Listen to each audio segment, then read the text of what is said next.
Sekelompok pemuda berjalan dengan gontai. Itu penggalan lirik dari band favorit Ane. Ane nggak sebutin deh apa nama bandnya. Jadi Ane baca di sosmed salah satu mantan personelnya yang bilang begini, saya tidak mau menandatangani kesepakatan untuk produksi ulang album X yang rilis pada tahun 1992 itu. Kalau dihitung-hitung udah 30 tahun tuh album umurnya. Pertanyaan Ane yang pertama, ada kagak sih jangka waktu sebuah karya itu dilindungi oleh negara? Yang kedua, ini orang udah cabut dari band tersebut, apa iya masih punya hak atas lagu-lagunya? Kan statusnya mantan. Apa iya tuh ada jatah mantan? Tolong deh jelasin ke Ane. Kali aja Ane juga kebagian. Terima kasih ya.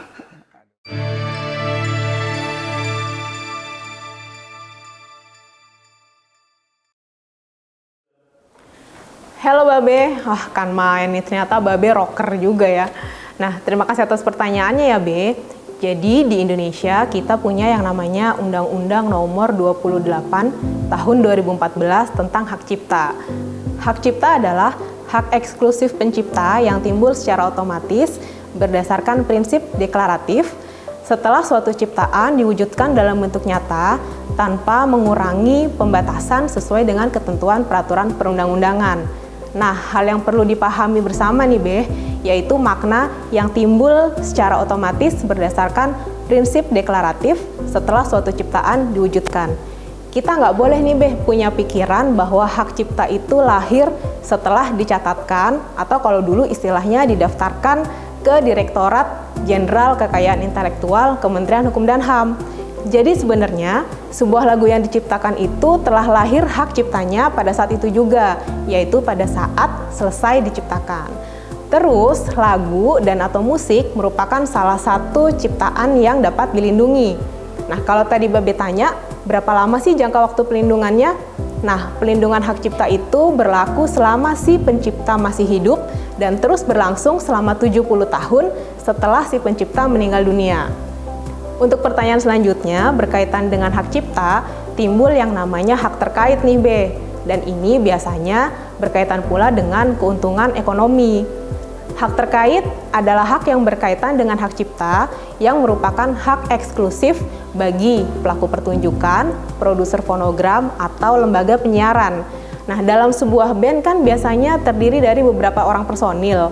Sebuah band yang menciptakan lagunya sendiri tetap menuliskan nama personilnya yang menciptakan lagunya daripada menuliskan nama bandnya. Karena jika bandnya bubar dan nama bandnya tidak ada lagi, hak cipta pada lagu tersebut masih melekat pada nama personil yang menciptakan lagu tersebut. Terus untuk proses komersialisasinya, master rekaman yang telah dibuat baik direkam secara sendiri maupun di studio, apalagi di era seperti sekarang ini, bisa saja dapat diedarkan secara mandiri melalui platform seperti Spotify, YouTube, dan lain sebagainya, atau bisa juga melalui seorang produser fonogram atau biasa dikenal dengan produser rekaman. Seorang produser rekaman bisa saja menguasakan hasil master rekaman kepada label rekaman untuk dieksploitasi secara terbatas. Namun umumnya produser rekaman merupakan bagian dari pemilik label rekaman, sehingga proses produksi, promosi, hingga distribusi umumnya dilakukan oleh label rekaman. Tapi jangan lupa, pengalihan hak ini harus dilakukan dengan perjanjian tertulis ya Be. Nah, lagu dan atau musik dengan atau tanpa teks yang dialihkan dalam perjanjian jual putus dan atau pengalihan tanpa batas waktu, hak ciptanya beralih kembali kepada pencipta pada saat perjanjian tersebut mencapai jangka waktu 25 tahun. Jadi kalau Babe sebutkan bahwa usia albumnya udah 30 tahun, maka hak ciptanya telah beralih kembali kepada si pencipta. Tapi yang perlu diingat, dalam master rekaman terkandung dua hak.